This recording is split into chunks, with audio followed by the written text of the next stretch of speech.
The Kansas Territory was part of the Louisiana Purchase that the United States acquired in 1803. The Kansas Territory was not opened up for settlement until 1854 when the Kansas-Nebraska Act was passed. And that act overrode the Missouri Compromise of 1820, which stated that Missouri could enter the Union as a slave state, but no other slave states could be entered above the 36° north parallel. The Kansas-Nebraska Act nullified this by allowing the Kansas-Nebraska territories to determine for themselves if they wanted to be entered as a slave or a free state. Now that's known as popular sovereignty. Two groups flooded the Kansas Territory. Abolitionists came in from the north, and those in favor of slavery came from the south and Missouri. And these two groups were vying for power and did not stop at violence to get at it. Andrew Reeder was the first territorial governor of Kansas, and he called for an election of the Kansas Territorial Legislature on March 30th, 1855. That election was full of violence, fraud, and intimidation. Missouri pro-slavery men flooded into Kansas on Election Day and either drove away or refused to let the Kansas Free Staters participate in the election.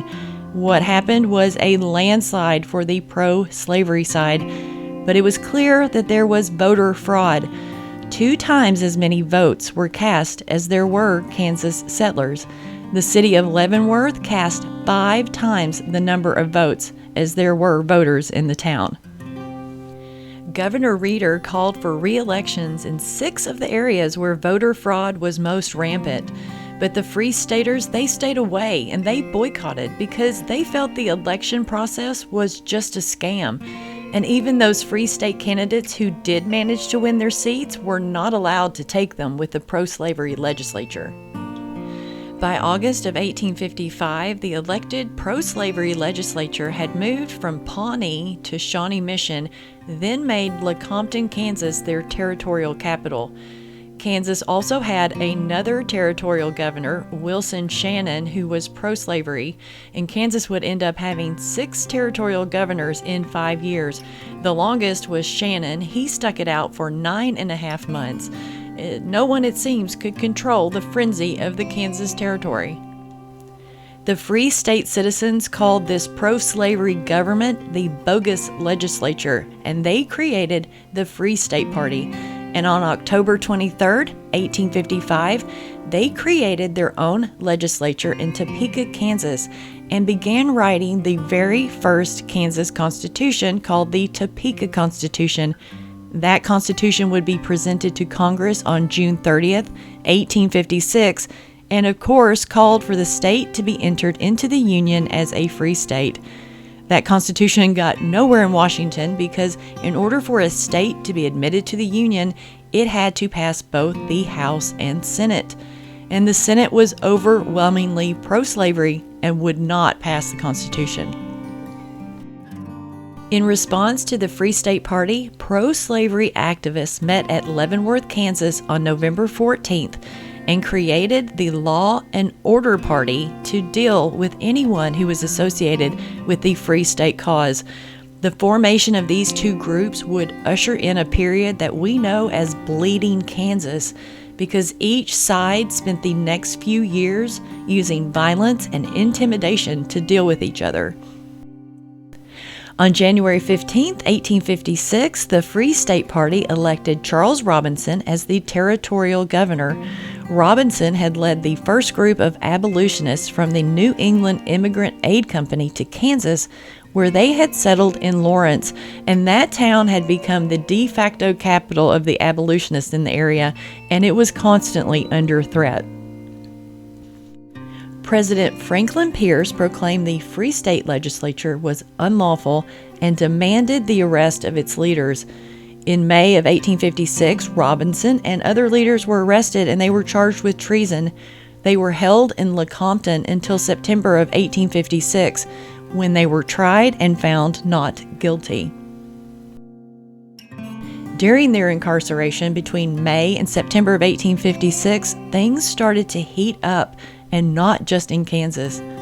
In May, Charles Sumner, who was a senator from Massachusetts, gave a speech called A Crime Against Kansas, and in it he attacked Senators Stephen Douglas and A.P. Butler and the state of South Carolina.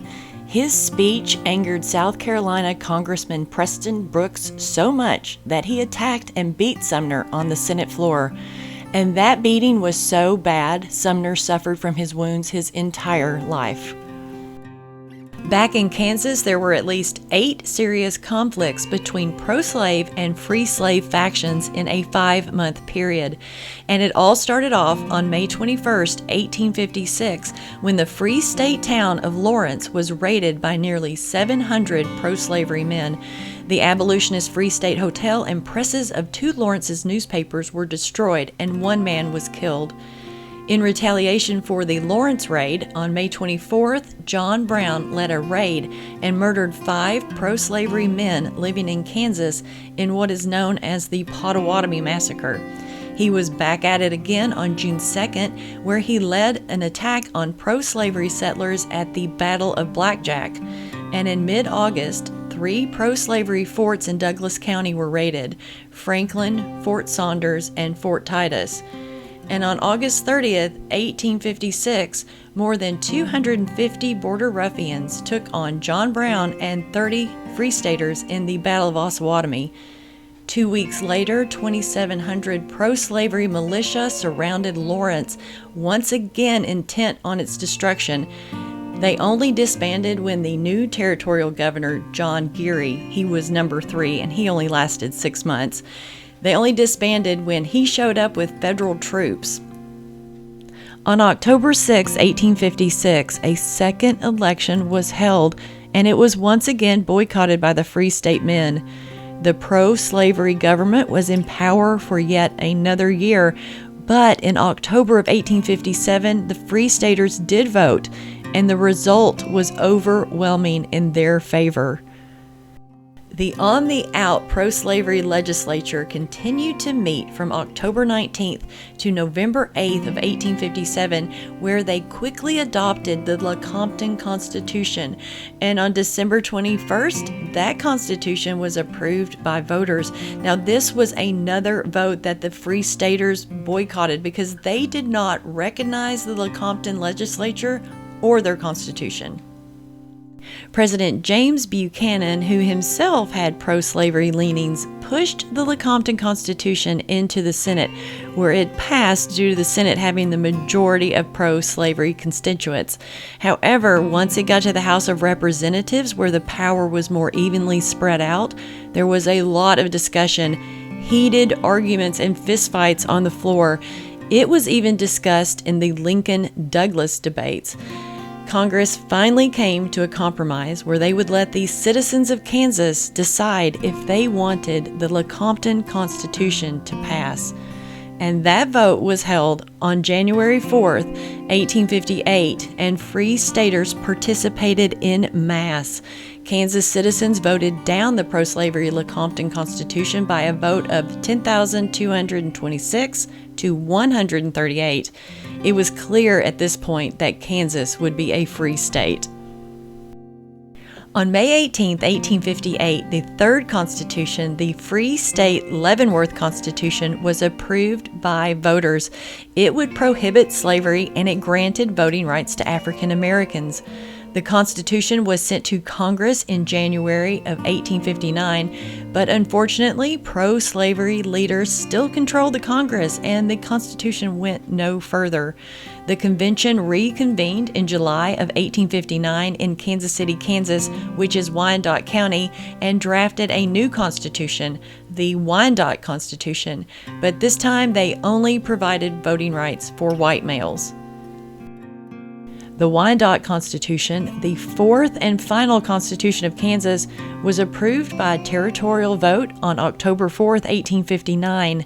And in April of 1860, the United States House of Representatives voted to admit Kansas under the Wyandotte Constitution. But the Senate was still opposed, and Kansas would have to wait until the end of 1860, when senators from South Carolina, Florida, Alabama, and Mississippi vacated their seats in support of the Confederacy. With no more opposition, the Senate passed the Wyandotte Constitution, and Kansas was admitted as a free state on January 29, 1861. The struggle for Kansas statehood was violent and left over 200 people dead, and it was a prelude of what was to follow.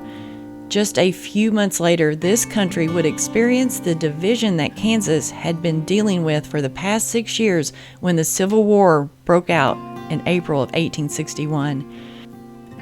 Thank you for watching. I hope you learned something. If you did, please consider hitting that like button. And remember, the next video, we are going to be visiting Lecompton, Kansas in person. So I will see you guys next week. Bye now.